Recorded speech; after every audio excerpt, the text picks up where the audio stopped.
Perfect. All right. Hi, everyone. Thanks for coming. Nice to have you all here. I'm like trying to be on a camera and on a microphone and here in real life and present, all that. Remember how to play music and talk about history. But thanks for coming to the Celtic Junction today. I think I know just about everybody here, but I'm Brian Miller, and I'm the director of the Eoin McKiernan Library.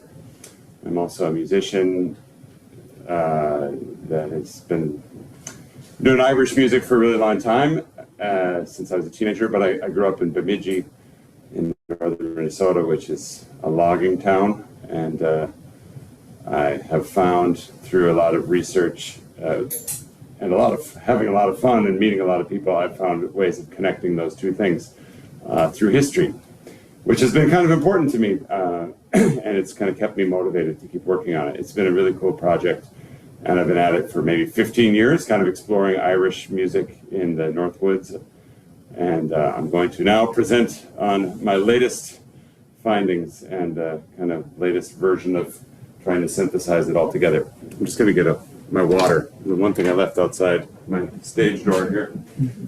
So that's an old-time lumber camp bunkhouse that's actually in Wisconsin. And you can see there's a couple fiddles in the photo. I can't remember where exactly it was. But the important thing is just the vibe, and then that seat that the guys are sitting in. That was called the deacon seat back in the day, and that was the site of a lot of carrying on of singing traditions, and to some extent instrumental traditions that people took into the lumber camps and used to pass the time in the evening when they were working in the woods. And we are going to today be focusing in on this kind of thing as it happened in Minnesota, and specifically how it relates to Ireland and Irish music. So the whole story is kind of a story that's spread across what we might call the Great Lakes or the Northwoods, or this. I really like this map. This is a map from around 1900 showing what they at least understood at the time was the original expanse of white pine forests across North America. So you can see it's, if you look at that dark region, it's a region that kind of ignores and sort of follows the U.S.-Canadian border out from the Maritimes into Maine, into Quebec, and the northern tip of New York State, across the southern part of Ontario, and a bit of the northern part of Ontario, and then Michigan, Wisconsin, Minnesota. And that kind of progression from east to west was how lumbering as an industry, commercial lumbering, large-scale lumbering, kind of moved across North America and moved people across North America, and then along with that moved folklore and songs with those people. And I've kind of, over time, zeroed in on two kind of points of entry that were especially important for Irish people that got involved in logging. And these were the ports of Quebec City in Quebec, kind of where a lot of people got off the ship if they were coming down the St. Lawrence, and then the other one, St. John, New Brunswick, the other spot there further out east. And there were a lot of ships going back and forth between those specific two ports and shipbuilding centers in the United Kingdom in the early part of the 1800s, partially because they were rebuilding the British Navy after the wars with Napoleon. And they needed lumber, of course, to build ships. They were taking in some cases, squared off timbers. That's in Quebec City there. And I mean, you can't totally tell, but sometimes they would square off the trees in the woods so they would fit more on the ship. Sometimes if they had a really good, straight, long white pine trunk, they would keep the whole thing, and with the intention of making it a mast of a sailing ship when it got over to the other side. And then you could get a cheap immigration ticket then on these timber ships. I think it was a fairly ugly way to go because they weren't really fitted out for passengers. But it was a way that a lot of early Irish immigrants would have come across. It was a lot cheaper than going to an American port. And there were these patterns of immigration, specifically to those two ports like if we're talking like pre-famine, before the 1840s, going back like 1820s, 1830s, and there was quite a bit of immigration in those years. In some history books, they say it was more shaded toward the north, which was an area that had a lot of linen industry, and there was a kind of a period in the early 1800s when the linen industry tanked, and people were looking for a way out, coming across. And if you landed in one of those ports and you needed your entry-level job, there's always those kind of jobs. There's those kind of jobs today that people do when they're freshly arrived in America. And in those days, especially if you went to one of those ports, one of those jobs was working in the woods. Another one was digging canals, and there were canal digging songs, and there were Irish songs used by people that were digging canals. The other one was building the railroad, of course. And some of these things are famously associated with Irish people, but lumberjacking, I think I kind of blame Paul Bunyan and Walt Disney, who I think at one point were in cahoots with each other, sort of got like pushed into this other category of kind of cornball Americana and less sort of like ethnically identified, maybe, than the way that we think of like building the Grand Transcontinental Railroad. When we think of Irish people or Chinese immigrants doing that, but we think of lumberjacks as these sort of like silly buffoons, maybe walking around the woods. I don't know. I'm just saying that as somebody that grew up near Paul Bunyan Drive and the Paul Bunyan Sub Shop and the Paul Bunyan Mall and Paul Bunyan Theme Park with my high school mascot, the Lumberjack, and the girls' teams called the Lumberjills. So like it was full on. It was full on when I was growing up. And I totally watched the Disney movie, my Avondale books and my double-bladed axe, so it was, that's what I grew up with, and that seems then and now very far away from the kind of beautiful depth and integrity and kind of fascinating stories of Irish music. It seemed like, here's this corny thing on my TV, here's this deep tradition that I'm falling in love with. But like I said, the people went into the woods, the people that landed at those ports, and they weren't all Irish by any means, but people went into the woods, worked logging jobs, and it just seems like there really were a lot of Irish immigrants that were doing that work, and they had an impact on what was being sung in the camps, for sure, definitely. It's, you see there are of course, there are a lot of French Canadians around Quebec City and Quebec, and French speakers even out in New Brunswick. And there were Yankee Americans that were working in the woods that had been over for a long time, but there were Native American people, Indigenous people that were working in the woods too. But the Irish singing style seems to have really caught on. And as we go through, we're going to tour a few different places in Minnesota and talk about singers and songs from Minnesota.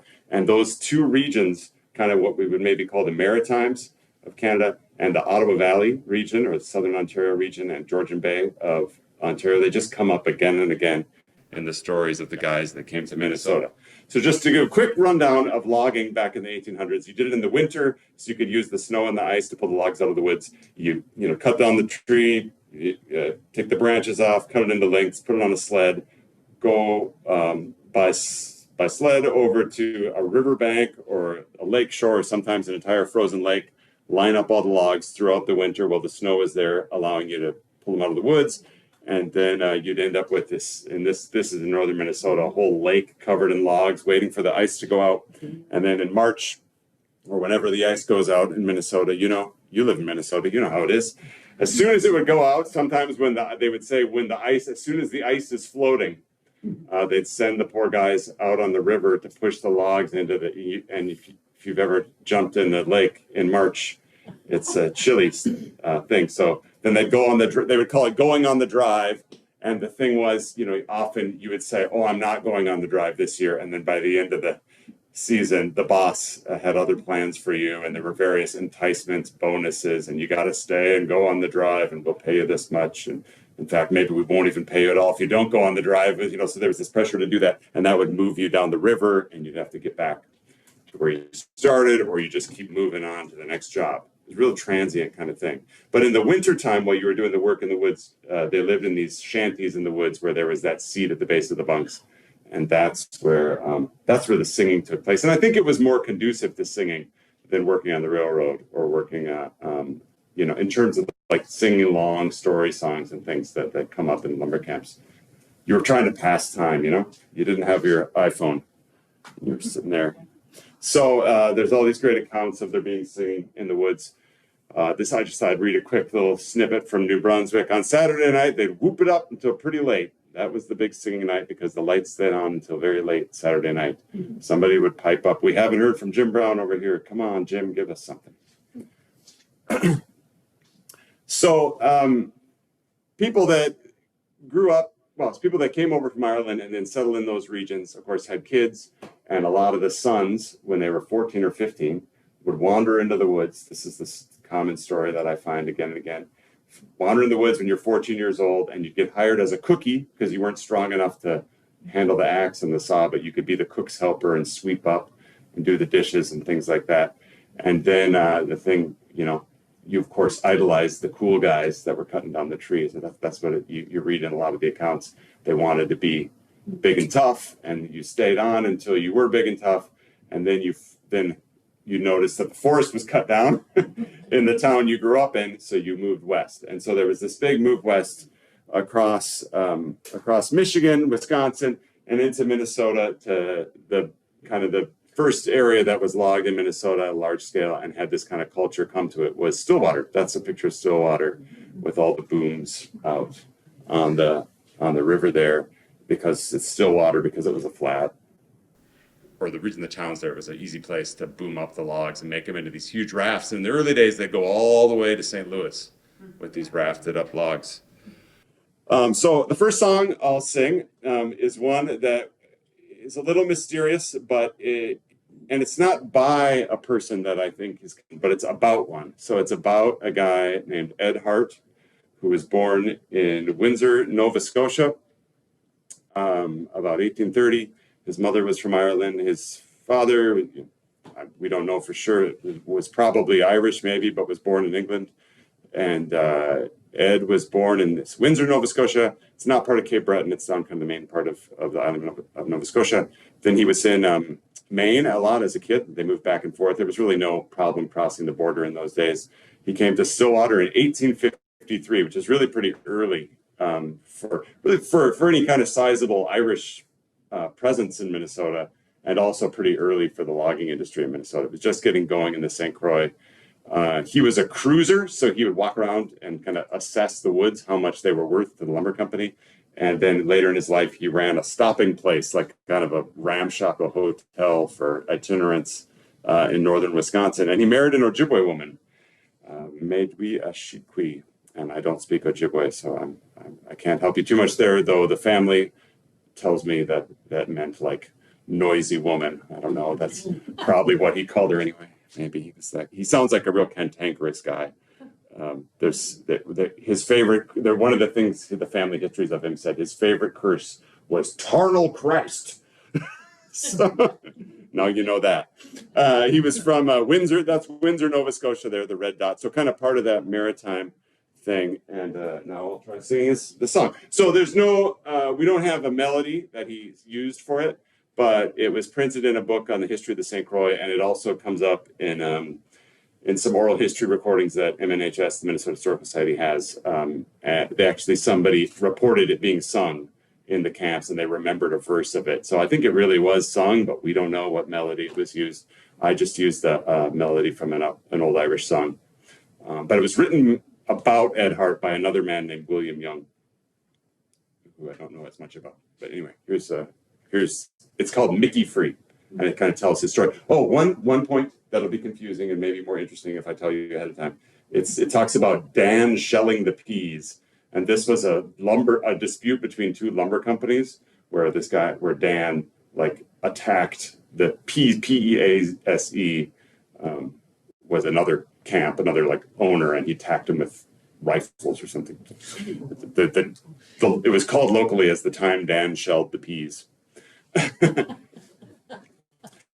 Well, I'm from the town of Bangor, that's in the state of Maine. A native American Irish man, I speak the English plain, and I landed in Stillwater town in 1853. My arm was strong, my heart was warm, and my courage bold and free. So it's on the boom I served my time for corporation fare. Plenty to eat such as it was, and something I had to wear. So I worked the Namacoggin in old Schulenburg's employ, and the Clam and Yellow Rivers for the valiant Bob Malloy. And I camped among the wigwams on Totogatik's green shore, where I held my own with Whalen, Jim Crotty, and George Moore.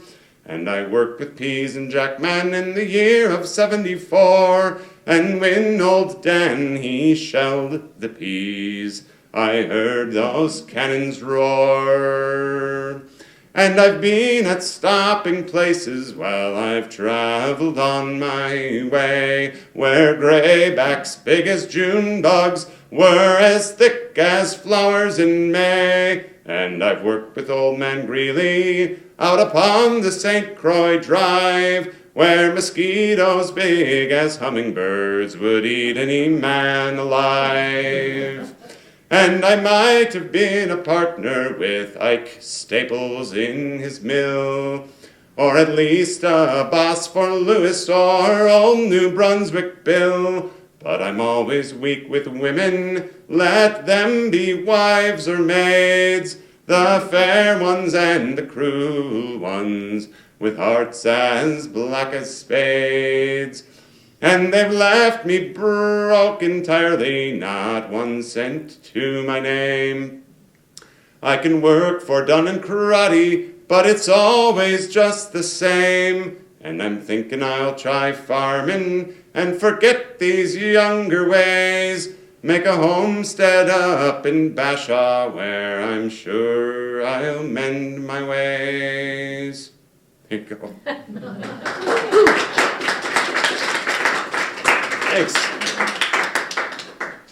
Thanks. So he did go to Bashaw. I actually tried to find that Bashaw is a tiny little town in northwestern Wisconsin. I think I found where his homestead was. It's kind of a spooky little corner in the middle of nowhere, by a little stream.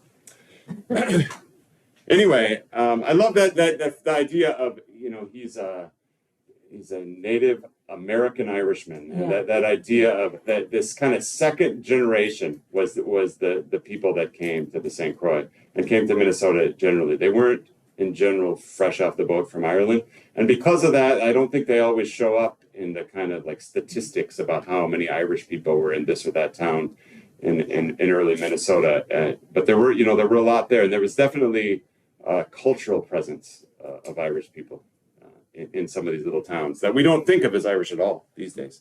One of the earliest reports, kind of directly from a logging camp, was in Harper in Minnesota, was published in Harper's Monthly Magazine in 1868. And it talks about the correspondent was taken by a lumberjack up to this camp near Elk River on the Rum River. The logging by that point had already kind of moved up a little bit into the state from the Stillwater area. And he talks about an evening of music in this camp. The hours were relieved by a little entertainment in the shape of music and dancing. One young man who'd swung the axe all day rosined up his bow and gave us a few lively airs on the fiddle, while 2 other log men who had tramped in 12 inches of snow since the early morning engaged in a double shuffle or something of the kind on one of the planks of the floor. And a pleasant-voiced son of Eoin sang 2 or 3 songs, substituting simple musical sounds where he was unable to recall the words. And I don't know, my theory about that is, it could be that he just was forgetting words and was going da da da da da, but it could also be that he was doing what's in a lot of Irish songs, which is like, whack fall to this or whack fall to that. It mentions dancing there, and I'm going to try to plug in a couple references to dancing, even though I promise I'm not going to dance. There's that amazing photo that's from Wisconsin showing a couple guys in the camp, and the guy actually looks like he's in Irish dance position almost, with his legs crossed and the fiddler there. The Kettle River is one of the tributaries of the St. Croix, and as logging you know, around the immediate banks of the St. Croix was, you know, getting to an end. They were going up the various tributaries, like the Clam and Yellow River that were mentioned in the other song. So this is a song from the Kettle River, and it's about working in a camp that's owned by Johnny O'Brien. And there were a couple of Johnny O'Briens that were lumbermen in the area. I have a theory about which one this is, but maybe I'll sing the song first. So this is kind of a simpler, kind of a camp song that you'd make up in the evening, kind of calling out all your buddies and poking gentle fun at them, or not so gentle.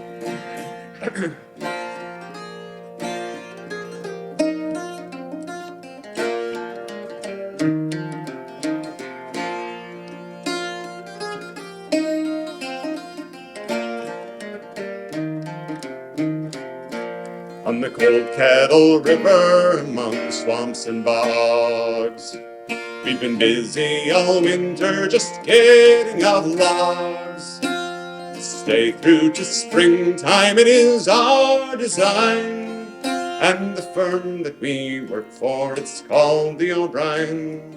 Fall the doodle-dido, right fall the doll day.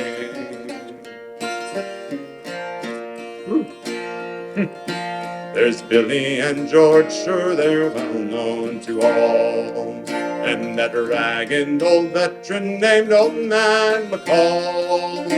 There's two gangs of swampers whose names I don't mind, but I'll never forget the name Johnny O'Brien. Fall the doodle-dido, right fall did all day. Charlie Olson, our cook, boys, I'm telling no lies. He's a dandy at putting up puddings and pies. He'll fill you with grub till your belly does shine, and you'll never go hungry when you work for O'Brien. Fall the doodle-dido, right fall the doll day. Noble Wilson, our foreman, he's a man young and bright. He can see daylight coming any hour of night. Turns us out in the morning in rain or sunshine, and he works us like blazes for Johnny O'Brien. Fall the doodle-dido, right fall it all day. He'll take out his watch and look up to the sun, say, hurry up, boys, we'll get the job done. Pitchin' you sawyers, it's down with the pine, and we'll all go to Hinkley when we're done with O'Brien. Fall the doodle-dido, right fall the all day. So pitch in, me boys, and we'll get the job done. It's nearly completed, and soon we'll be gone. But in years to come, we will all bear in mind the years that we worked for old Johnny O'Brien. Fall the doodle-dido, right fall it all day.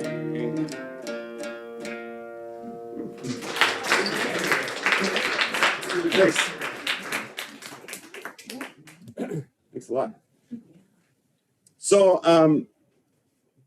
I think that was probably Johnny O'Brien.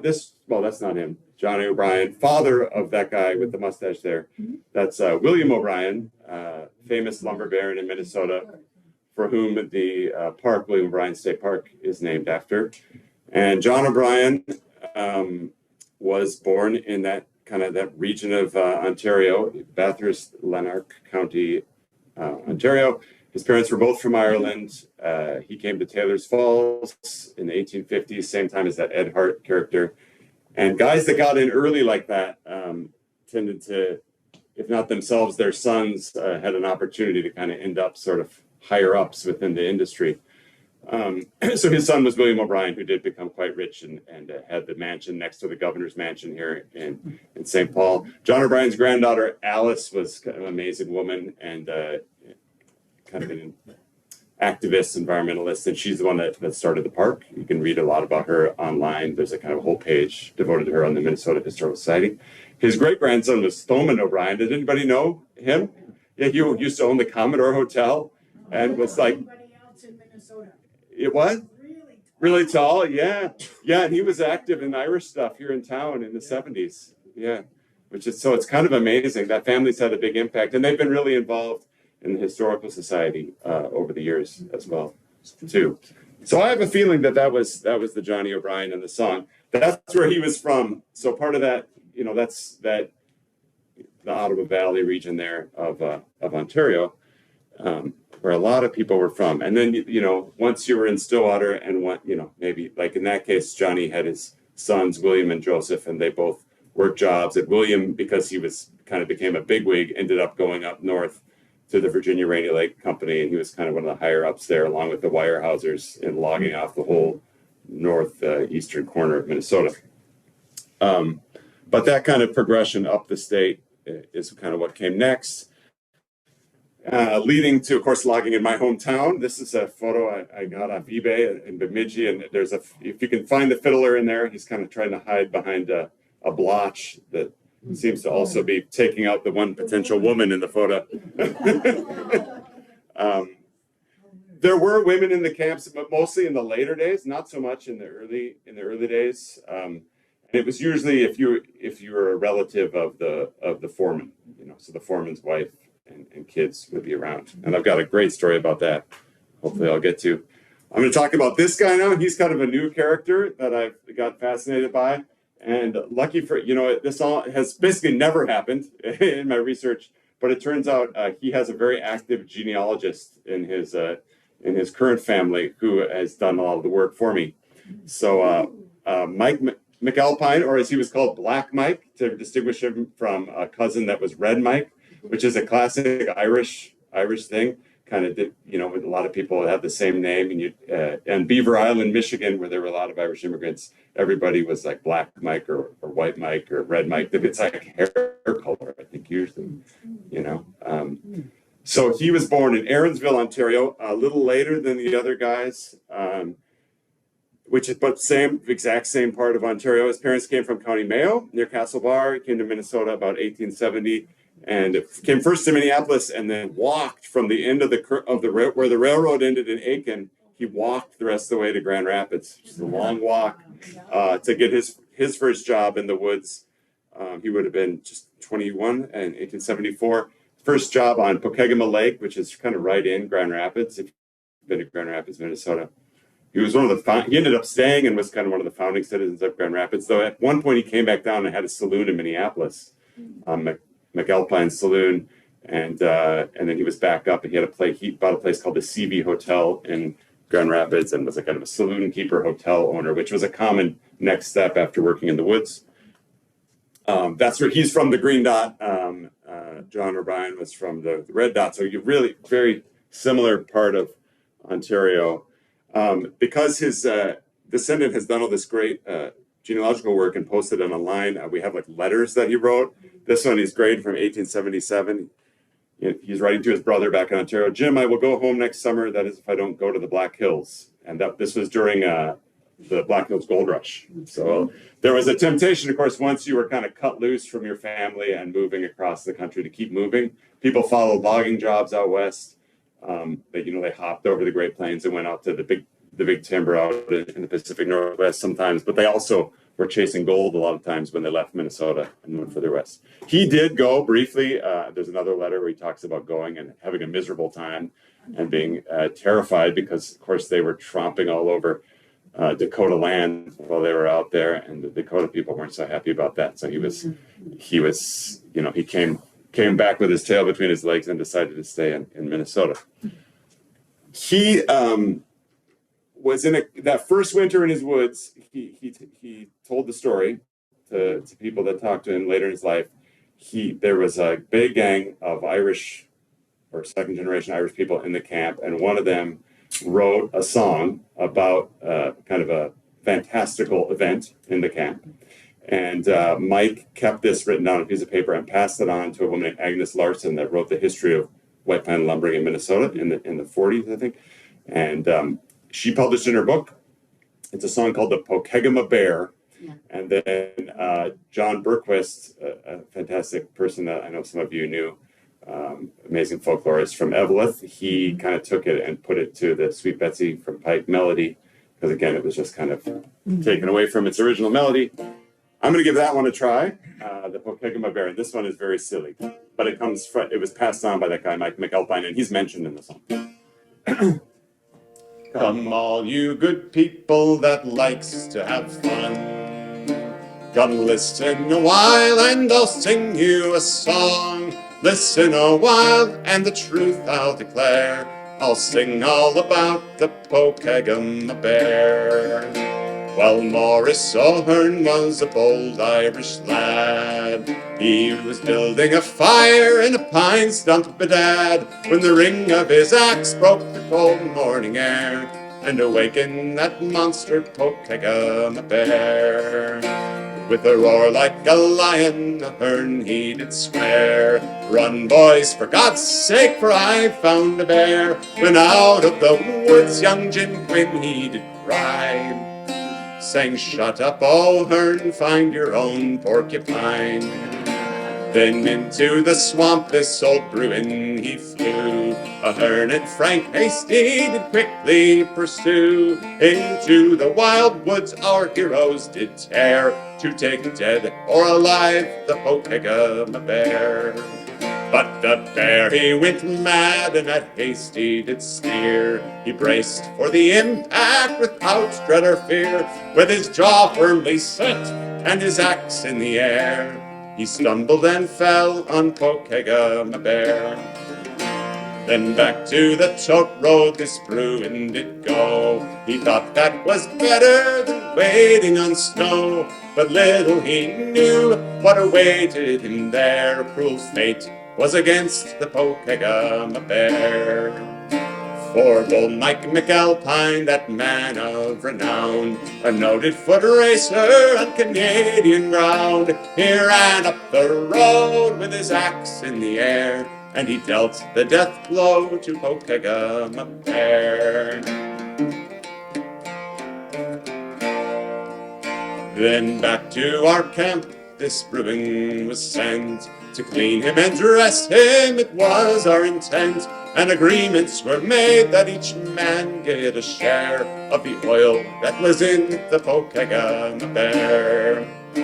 And the carcass was brought to our cook and his friar. It was all very good, well there were no deniers. It tastes like roast chicken, Bill Monahan did swear, as he shoveled in great gulps of Pokegama Bear. Now my song is ending, I'm dropping my pen. Old Maurice O'Hearn, he still has that bear skin. Here's a health to you boys and long growth to your hair, for it's greased with the fat from Pokegama Bear.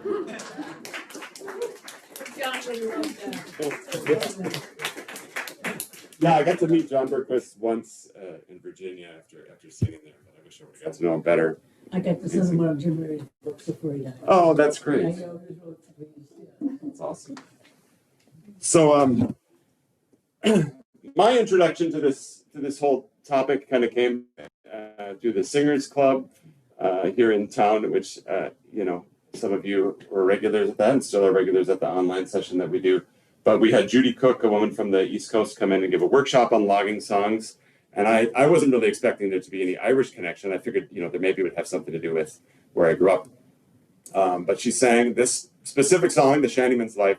And I remember John Winstrom said, God, that's a great song. It sounds really kind of Irish or Celtic, And she said, yeah, well, it was collected in Bemidji. So this is a version that was collected in Virginia, Minnesota. But there's two other versions in this same book that were collected in my hometown, Bemidji. And the whole idea that this stuff that would have that kind of flavor to it would have been sung in northern Minnesota, where I grew up, just kind of blew my mind. There's 13 of the songs in that book are from this guy, Mike Dean. And he's the one that lived in Virginia, Minnesota at the time that he was collected from. all the songs that Rickaby, the collector that put the book together, was printing were he was trying to, the focus was lumberjacking, so he wasn't looking for Irish connections that much as he was looking for like what people were singing in the woods. But he did notice, and he says in his introduction that in the logging, this very academic way of saying it, but in the lumber camp, the hegemony in song belonged to the Irish. So he noticed that as he wandered around. Luckily, the Mills Library in Madison, Wisconsin has Rickaby's unpublished song collection, which has hundreds of more songs, including 14 more from Mike Dean here in Minnesota. And that kind of brings out more of the kind of straight up, songs that were made up in England, Scotland, or Ireland that came over. Just to say, like, I've been singing songs here now that have, like, they're about things happening here, but the guys sang lots of songs that were imported from over across the sea, like Carolyn of Edinburgh Town. They're from Dean's singing in Rickaby's unpublished collection. And then Dean himself printed his own songster of songs, which is very, very cool. And I just went ahead recently, for the library, I bought one of these kind of funny, like printed straight off Google Book, because it's on Google Books. But if you want to pass this around and look at it, this is Dean's collection. It's a really crummy reprint of it, but you can at least kind of get an idea for what it's like. It's just the words to the songs, and it's about half, I'd say, what we would call traditional, like non-commercial songs, and then half songs that would have been made up for the stage. Most of them Irish music hall songs, a real strong Irish flavor. He calls it a collection of old Irish songs of the sea and Great Lakes, the Big Pine Woods, the Prize Ring, and others. The Prize Ring being boxing ballads. So I've done a mountain of research on Mike Dean, probably too much research, really. His parents were from County Mayo, just like Mike McAlpine, and they probably came over to Quebec City. They lived first in Smiths Falls, Ontario, which is basically exactly where John O'Brien was from. And Mike Dean was born after they'd had a few kids there, and then they moved over the border in northern New York, and that's where Mike Dean was born. And his mom, he said to Franz Rickaby, sang to him these old ballads about like women committing suicide as lullabies. Lovely. But the Rideau Canal was being built in that part of Ontario. It could be that that's what attracted his dad across the ocean to begin with. That's a picture in Smiths Falls where they lived first when they came. And then they crossed over to northern New York where Mike Dean did the thing. He went into the woods, still a boy, he said to Franz Rickaby, probably 13, 14 years old, and worked in northern New York. The blue dot is where he was born in northern New York. So, I mean, not far away from like we think in Minnesota, growing up in Bemidji, I think of Ontario as being way up north, but these places are all further south than where we are now. So Mike Dean was born there, very close to those other guys. He logged for a while in Manistee, Michigan, which is in the north woods of Lower Michigan, right on Lake Michigan. And he even has one song that has a place name relating to that. He has one song with some place names in it related to northern New York. He has 0 songs with anything Michigan, Minnesota, sadly. But he lived most of his life here. So he came to Hinckley in 1885. Hinckley, Minnesota. And he came here partially because of the railroad. I'm sure of it. He had 2 brothers that both worked for the railroad. His brother James, who was older than him, lived in Milwaukee and was quite a esteemed conductor on the Milwaukee line, railroad. And his other brother Charles helped build the railroad from Ortonville, Minnesota, up through Millbank, what's now South Dakota, what was then the Dakota Territory. So I'm pretty sure he would have been out there with his brother Charles when they were building the railroad, because he talks about being around railroad construction sites in some of the letters that I found from him. So he had railroad songs, and I'll do one. This is Jerry Go Oil the Car. That's in his book. It's not one that Rickaby wrote down, but I'll tell you why I know the melody in a minute.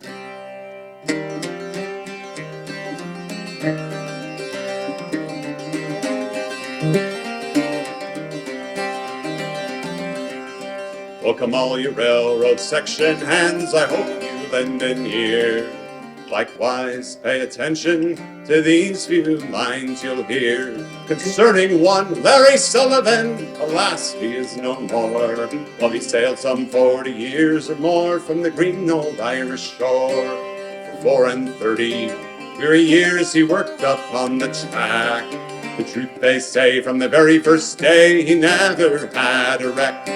For he made it a point to keep up the lower joints with the force of a tamping car.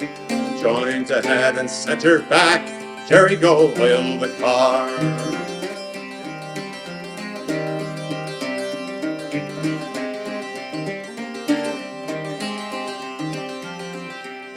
Well, to see our Larry in the winter time when the hills were clad with snow, it was his pride the handguard to ride us over the section he'd go. With his big soldier coat buttoned up to his throat, he looked like an emperor. While the boys were shipping him the ties, Jerry would be oiling the car. And when Sunday morning came around to the section hands, he'd say, I suppose you all know my wife is going to Sunday Mass today. And I need every man to pump all he can, the distance is very far. I want to get in ahead of number 10, Jerry go oil the car.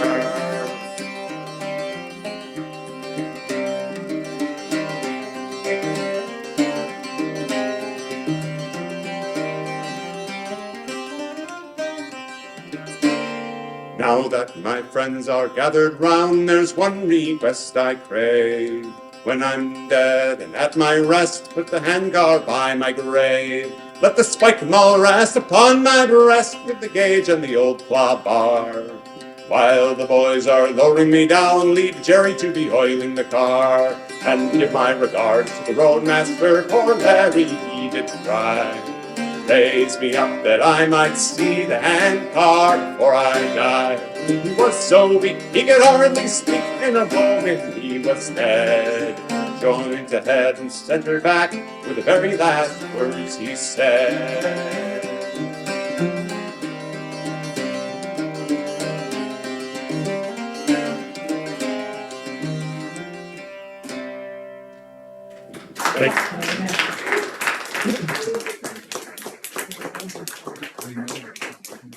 Thanks a lot. It's a cool song. So that song was pretty well known around the area. I mean, maybe it was even made up in this part of the world. It's mentioned in this really interesting book by another Irish Minnesotan, Walter O'Meara, who lived up in Cloquet, and his dad worked in logging camps. And he said in one of the camps his dad worked in, they had a guy that was a big singer, and that was his big song. And the foreman would send him in at 4 a.m. to wake the guys up by singing that. He'd say, "Give him Larry," and he'd go in and he'd sing Larry O'Sullivan, the Jerry Go Oil the Car song, and to wake him up in the morning. Mike Dean himself, the guy that I got that song from, decided that he was going to be kind of like Mike McAlpine. He was going to get into the saloon business rather than living out his life as, lumberjacking was really insanely physically demanding work, and it tended to be kind of dead end. Like the pattern was to blow all the money that you made in the winter as soon as you got out in the spring. And this is the kind of place that you blew all the money at. And so he could see how that worked, and he was able to save up enough to get into the saloon business himself. So this was a saloon, a really, really beautiful picture. This is in Moose Lake.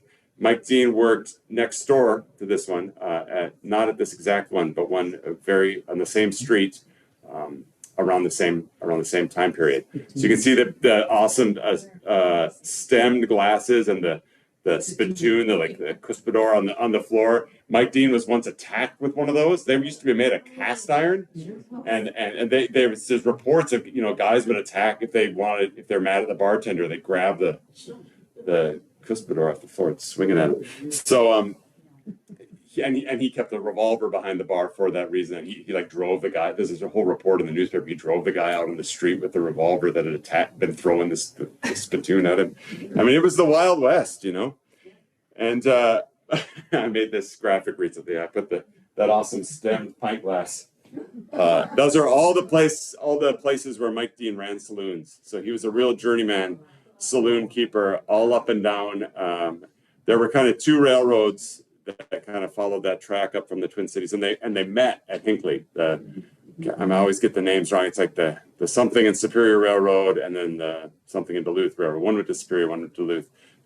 They met in Hinckley, and the trains were so slow in those days. You'd get off in Hinckley and have lunch or have a drink. And Mike Dean had then later just the regular saloon that was right outside the door when you got off the train, you know. So, and because he was a saloon keeper, I'm sure, because he loved songs, I'm sure there was singing in these places where he worked in the saloon. And I got to read, this is from upstate New York, where Mike Dean's from, and this is a really awesome account of singing in saloons after kind of the period of the live-in lumber camps, how it kind of moved into the saloons. So I'm going to read this, and it's got a little bit of good old style cursing in it, so brace for that. But so you'd get in there and the group would be singing, 5 or 6 of us and sometimes more. There was a big crowd coming that liked the singing. And then a bunch would come that were all good singers, and we'd get in a huddle at the end of the bar, and we'd whoop her up there. And I could sing over 200 songs there one time at Tupper Lake. We were lumbering up there at Seavey, and we went over to the Evergreen Hotel near there every night. By geez, you'd sit there and sing until you went home. This fellow by the name of Cole and McAleese had it. Boy, he liked to hear you sing. Jesus Christ. He would just listen, and by Jesus, he didn't like it if anybody would go talking when you were singing. And he wouldn't be long in telling him. Somebody would interrupt the fella while you were singing, and hey, he'd ask you to sing, and he wanted him to listen. I'll never forget it. It's fantastic.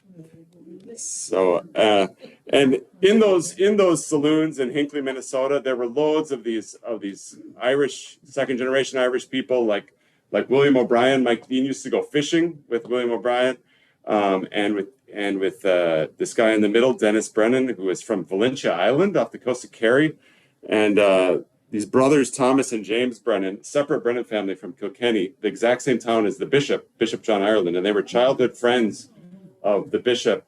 And Thomas, there in the picture, became quite a bigwig in St. Paul, and had a huge funeral at the, I don't know if the cathedral existed yet, but had a huge funeral when he passed away. He basically helped found Hinckley. He owned the lumber mill that was in Hinckley. And then his brother James was kind of the black sheep of the family, stayed in Hinckley and ran saloons and was mayor for a while. And they are Thomas is the great-grandfather of Maureen Brennan that plays Baran around town. If you know Maureen, that's the same family. So amazing stuff. And James was like the black sheep. He was kind of a wild guy, and he owned saloons along the same lines as Mike Dean. Mike Dean gave up saloon keeping in 1894, in the summer of 1894, and moved out to this farmhouse. He was going to be a respectable farmer. And then Hinckley burned to the ground a month after he sold his hotel. And his house didn't burn, which is why we have the picture there from the Minneapolis paper, kind of celebrating it as the one house that didn't burn in Hinckley. But there's a great account there of music at Mike Dean's house that I found in a newspaper. People would drop in a surprise party where the host was surprised. Was the idea. Like they would come out by sleigh, and this was a common practice in the North Woods in those days. And they'd arrive, and you were expected to like entertain these people that arrived at your house. And they say the kitchen was cleared, the fiddle started, and from then on, feet were tripping the light fantastic in a very fantastic manner. The writing in old newspapers is amazing.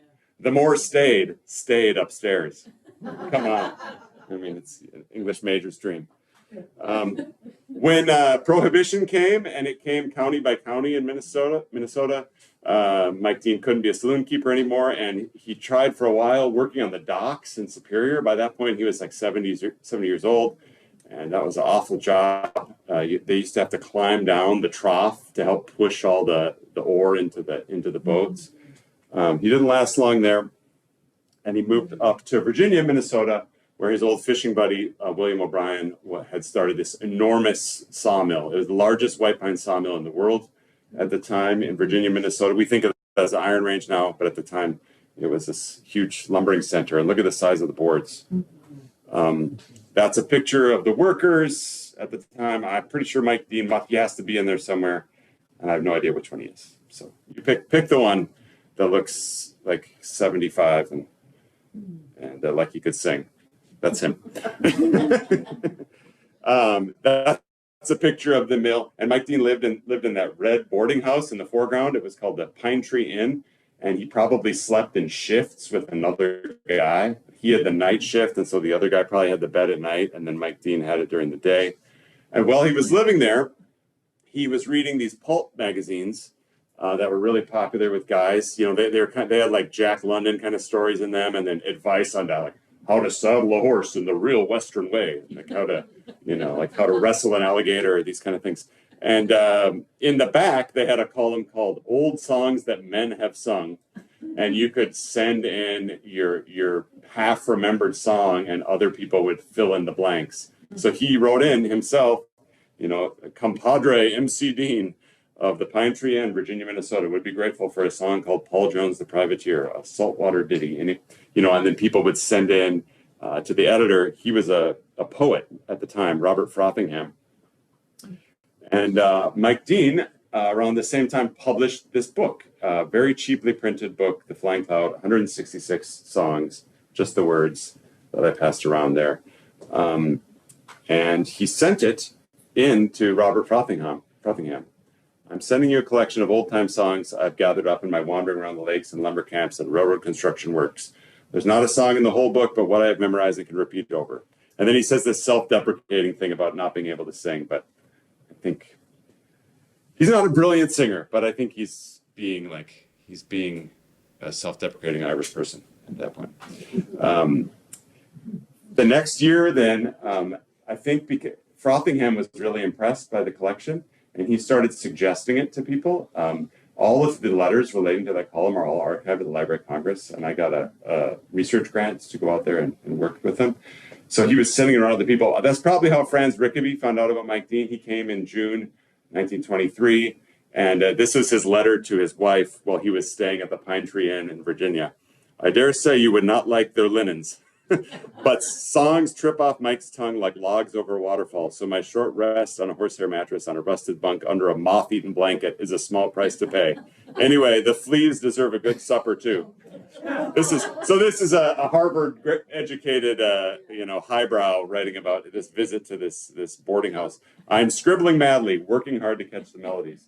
So he did catch, like I said, 26 different songs from Mike Dean. And then the next year, what was really crazy was another collector who had taken over editing that column, Robert Winslow Gordon, came and recorded Mike Dean on wax cylinders. And this was completely unknown until I found this newspaper clipping that said, Mike Dean, brother, he was visiting his sister actually in New York, and that's where Gordon found him. Brother of Mrs. Bird, who has a fine, rich voice, sung into the recording machine during the entire day. Professor Gordon had a volume containing old songs and favorite melodies, and many of those were reproduced on reproduction cylinders. And that led to me actually finding this said cylinders at the Library of Congress, where they weren't labeled very well and had been sort of like forgotten that they were there. But this is Jerry Goyle, the car. Your railroad section, and I hope you will draw near, and likewise pay attention to those few lines you'll hear concerning one Larry Sullivan. Alas, he is no more. He sailed some 40 years ago. Now Irish shore. Amazing. So that's the voice of somebody born in 1856, 1858. Amazing to hear. And a guy that lived in Minnesota most of his life and totally has a kind of an Irish accent. He could have been playing it up when he sang, but he definitely has a bit of a brogue the way he sings. I might skip that video there because I don't want to keep you here all afternoon, but that's a video. You can find it on my website, one of my websites, the Minnesota Folk Song Collection, is a site where I put all those wax cylinder recordings online, and then some friends made videos of themselves singing them, including that's a video of my friend Buddy Ferrari singing one of Dean's kind of more straight from overseas songs, The Banks of the Nile. And Buddy does a great job with it, so you should check that out. But I wanted to get to some of this fun stuff that I haven't talked. I know some of you have seen me talk before, and I have some new findings, the latest, greatest. So I talk about these things. So there's Dennis Brennan from Valentia Island, County Kerry, who lived in Hinckley. That's him in his firefighter uniform, looking very dapper. He was a great dancer, and he challenged the state of Minnesota to an Irish dance competition in 1902. This was printed all over the state, from like International Falls down to Wilmer, like it was everywhere. This challenge, mostly the thing at the bottom, the Hinckley, Dennis Brennan, mayor of Hinckley, one of the best Irish jig dancers in the West, has issued a challenge to any Irish jig dancer for a contest. Proceeds to go to the church. So I don't know if the contest actually happened. I haven't found an account of it yet. But the kind of longer version of it there that was printed in the Duluth newspaper says, contest to include the Liverpool hornpipe and all other Irish and Scotch jigs and hornpipes. Proceeds to go to the church. Each contestant to choose a judge and they a third. I'm not sure how that works. Mr. Brennan selects John D. Murphy, ex-mayor of Tower, Minnesota, as his representative on the board of judges. I've looked up this John D. Murphy. He was another, I think, second-generation Irishman, really colorful character. I'm going to try to find more about him as well.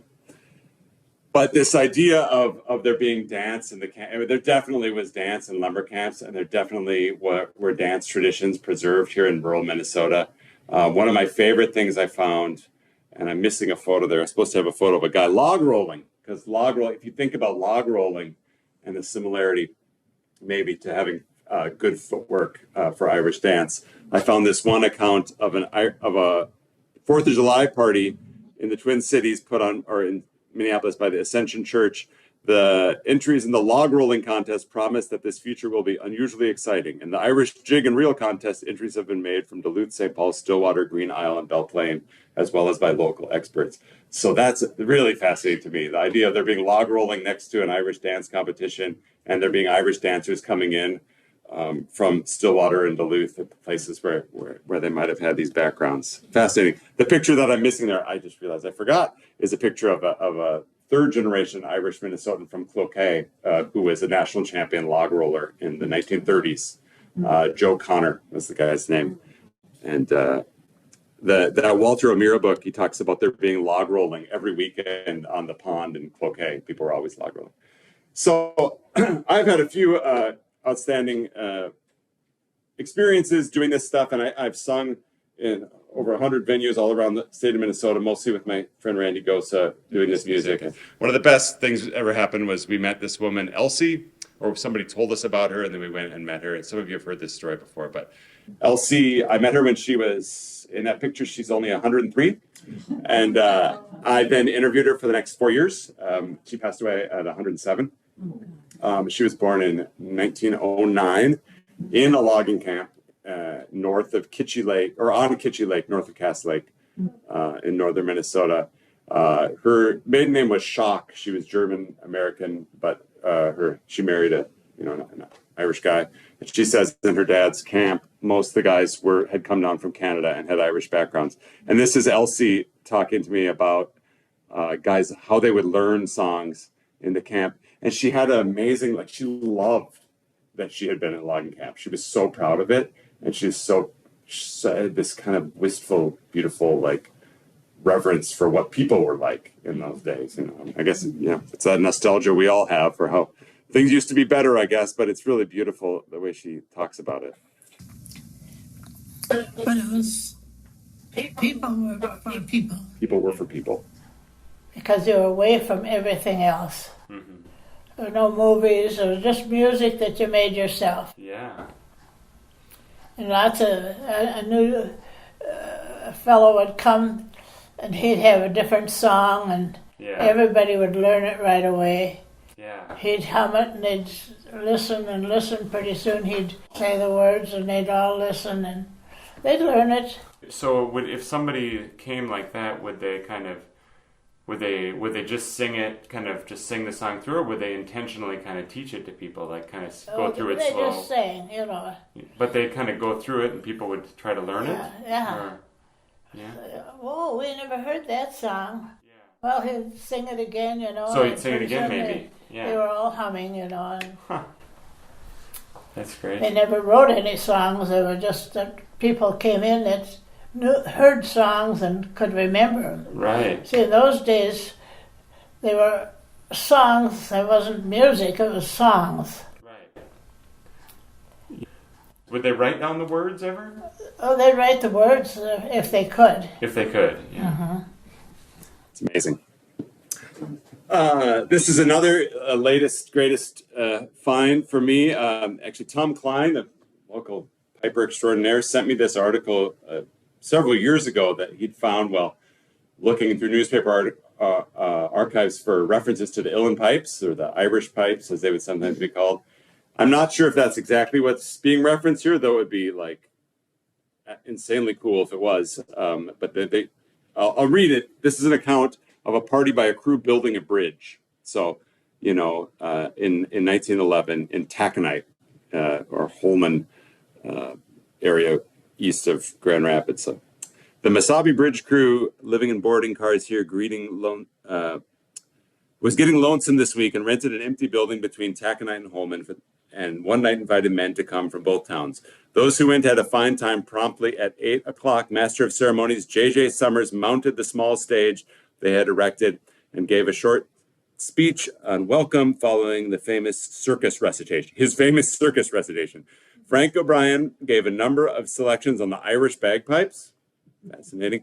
While John Mackay hoed it down with the Highland Fling, which makes me think they were probably Highland bagpipes. John McRitchie danced the sword dance to perfection, while Herb Lawrence had the audience guessing with his sleight of hand tricks with the cards. Sounds like a great night.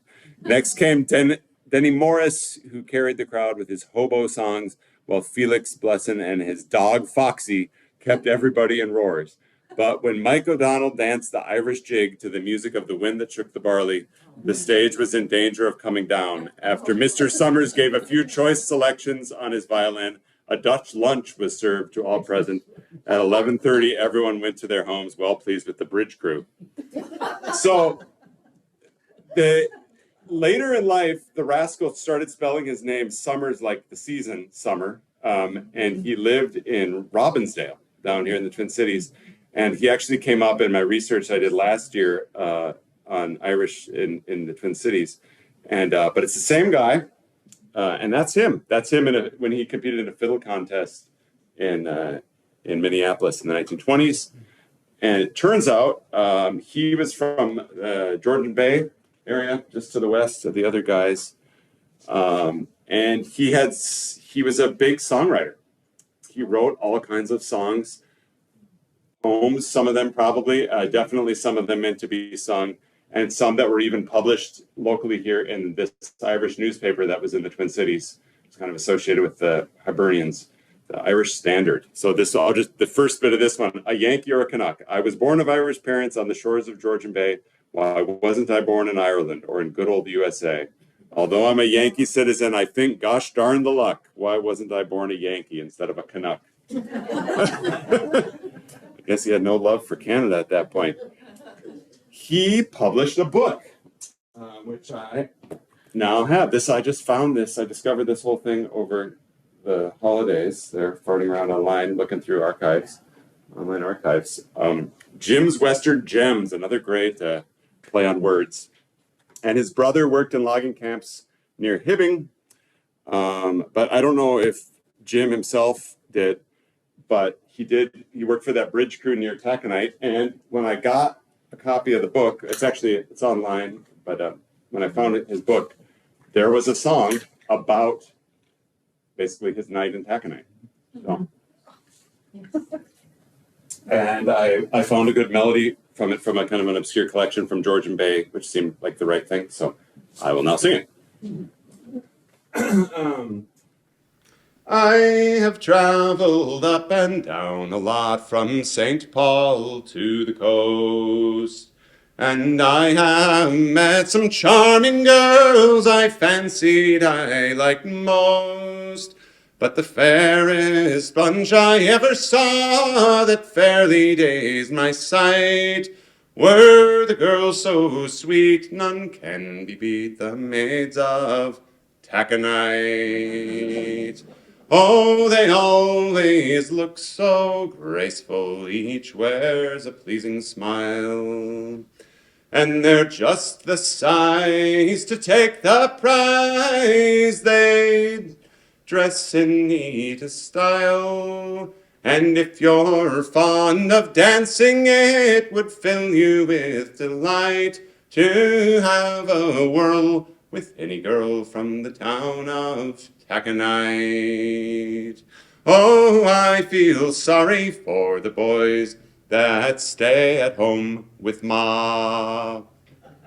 For what is life without a wife or a child to call you Pa? So college chums, take my advice, you'll find this world more bright if you'll set the day not far away with a maid from Taconite.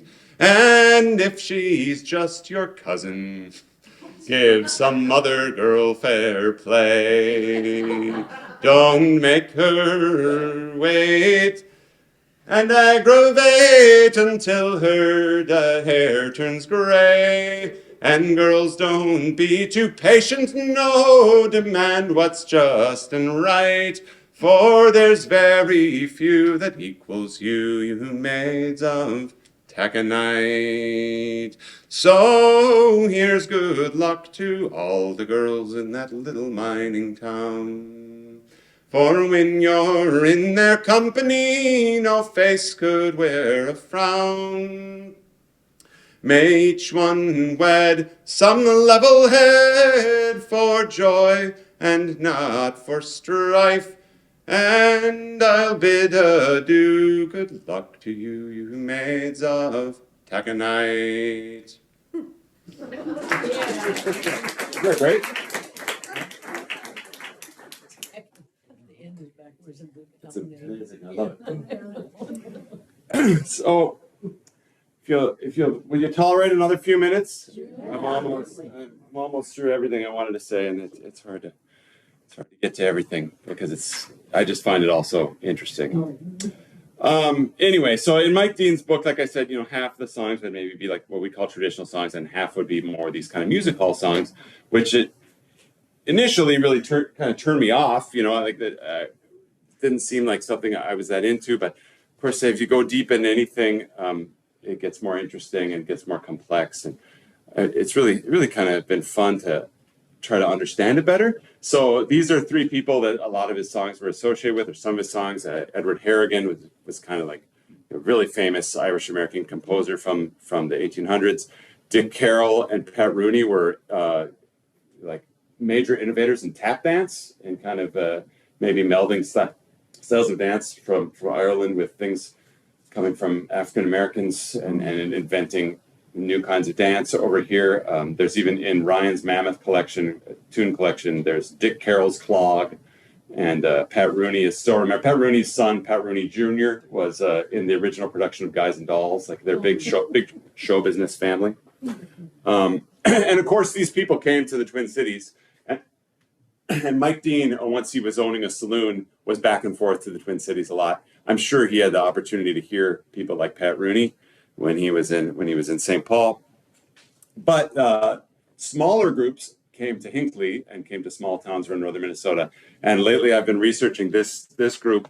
They were from a totally different vein of Irish immigration. Bob McGinley's dad came from Ireland to San Diego, California.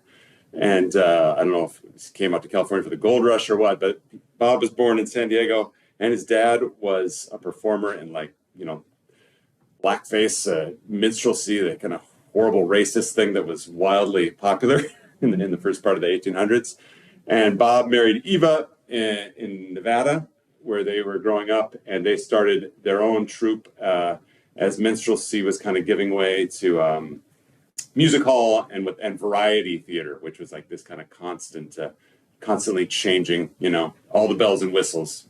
And Eva herself was a quick change artist. She would jump out the door and then jump back in, and she'd be somebody else. And it was actually her downfall. She jumped out the door in some little theater somewhere in a small town, and there was a stairway. And that was kind of the end of Eva. But they were really popular all around. I know it's awful. It's kind of funny, but it's not really funny. It's awful. the McGinleys played all around Minnesota around the turn of the century, around 1900, and they even owned property in what is now Itasca State Park, and were really kind of based here for a while. And in histories of Pine County, where Mike Dean lived, and other accounts I found, they were hardworking show business people. They had an ad that ran in vaudeville trade magazines that was like, position, pay is low but regular. It said pay is low, low but dependable. and they after the show they would have a party, to build kind of rapport with the community. So when they came back the next year, you'd go and see their show. And this account of music in Willow River, Minnesota, which is one of the places where Mike Dean works, that they'd always have parties and square dances and things with when Bob and Eva were in town. Of course, popular music was popular, so people knew it in the lumber camps, and they were wallpapering the walls of their cook shacks with pictures from, like in this case, that's from like a minstrel show version of Uncle Tom's Cabin. That's if you actually look at what's on behind all the beautiful fiddle players there. They put on Irish music hall acts in the camps. The Mulligan Guards was something made by that guy Harrigan that they actually staged in lumber camps using the PVs in place of the rifles. And Mike, like I said, Mike Dean's book is filled with this stuff. So I'll do my one Irish music hall song that I've learned that's in Mike Dean's book, and then I just have a quick little story then to wrap up. And then if anybody's not completely sick of the topic by then, we can have a few questions. But this is the day I played baseball, which I found that songster on eBay, and it's by this guy Pat Rooney. And luckily it was also printed as sheet music, so that's how I got the melody for it. And of course, baseball was a craze in the late 1800s. A lot of Irish Americans were involved, including that Dennis Brennan, the guy that challenged Minnesota to dance. His family is now very proud of their legacy as kind of founders of town ball in Minnesota. And one of his kids was like one of the first people to get that going in the Hinckley area. So this is the day I played baseball, an Irish music hall song about baseball. Well, my name it is O'Houlihan. I'm a man quite influential. I mind my business, stay at home. My wants are few and small. The other day a gang did come. They were filled with whiskey, gin, and rum, and they dragged me out in the broiling sun to play a game called ball.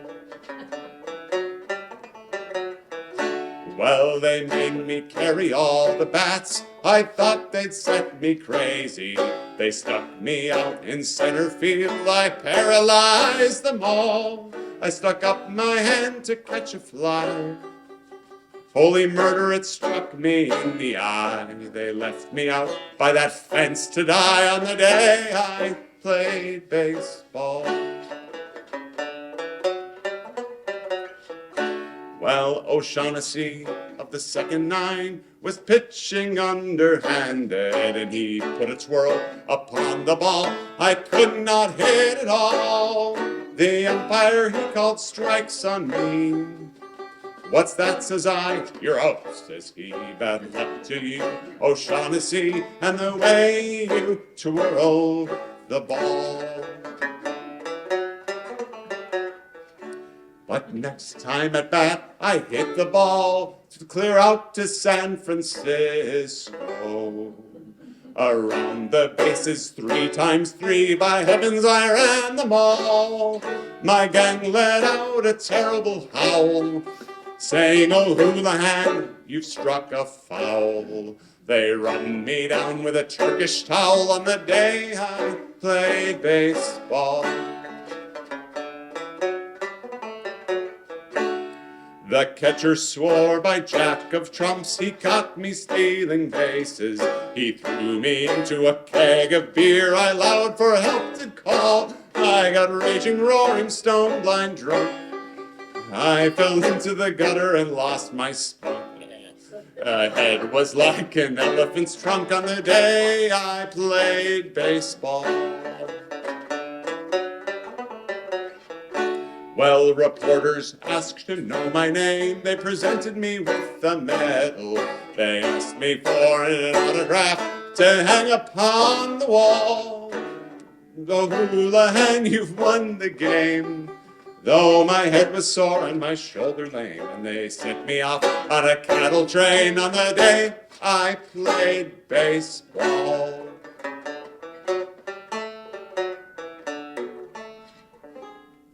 Thank you. Thanks a lot. So, I mean, I'm always digging into this stuff. Hopefully gonna do a little exhibit actually for the Historical Society in Bemidji in my hometown on this summer, like kind of and I'll have something here by August for Irish Fair, like some photos and things, visuals having to do with the whole thing. I thought I'd wrap up, but just a quick story. Like I grew up in Bemidji, and this stuff was sung in Bemidji. The guys that were collected from Bemidji were not of Irish heritage themselves, but by that point, by the 1920s, for one thing, the Irish were so prominent in show business that these kind of Irish music hall songs didn't matter, you know, what your ethnicity was. You knew Mother McCree or whatever, you know, and there was that legacy in the lumber camp still lived on to some extent into the 20th century. This guy, Hank Underwood, is one that Franz Rickaby recorded songs from.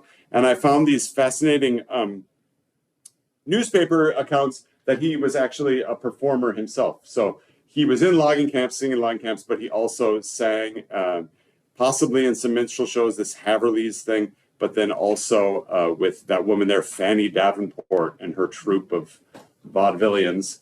And that guy, Billy Emerson. And I don't have a photo of Hank himself, but he's this interesting hybrid between the things. His dad was from right in the middle of Miramichi, which is where a lot of the people, Miramichi Valley, New Brunswick, where a lot of the people in St. Croix Valley were from. And sure enough, that's where John Underwood went.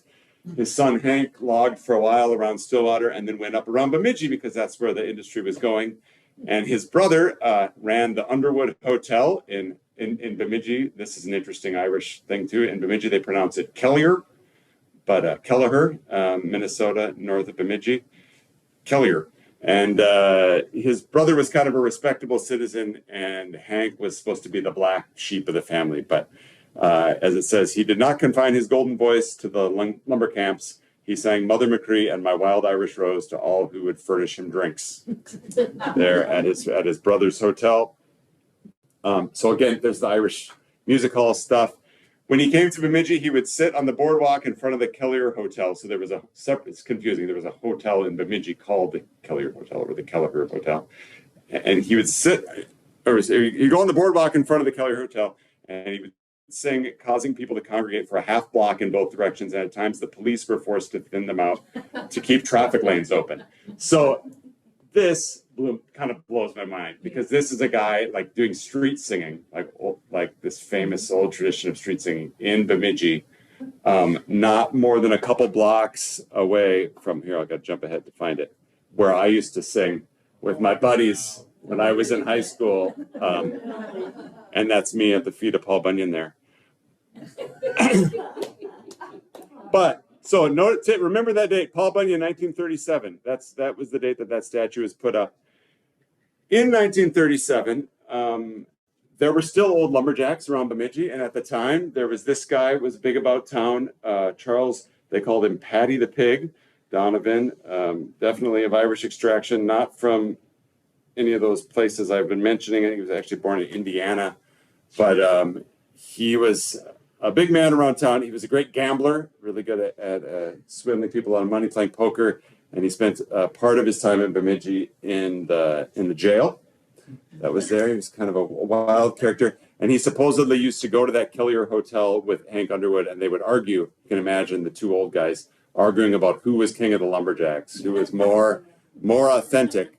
And then Hank Underwood also had sort of a rival in town who was the religious, pious side of the lumber camp singing tradition. And this guy, there are whole books about him. In fact, we have now another weird facsimile copy of the book about him. He was a sky pilot, a guy that would try to bring religion to the guys in the camps, Frank Higgins, and he sang, but mostly hymns. And people in Bemidji apparently used to argue who was the better singer, the devil, Hank Underwood, or the angel, Frank Higgins. There's me on the streets of Bemidji. And when they put up the statue that I grew up with, and again, I grew up with this kind of corny, maybe version of lumberjack lore. When they actually erected the statue in 1937, Hank Underwood sang at the unveiling of the statue, and Paddy the pig was trotted out as like this authentic lumberjack, and they took pictures of him for all the newspapers.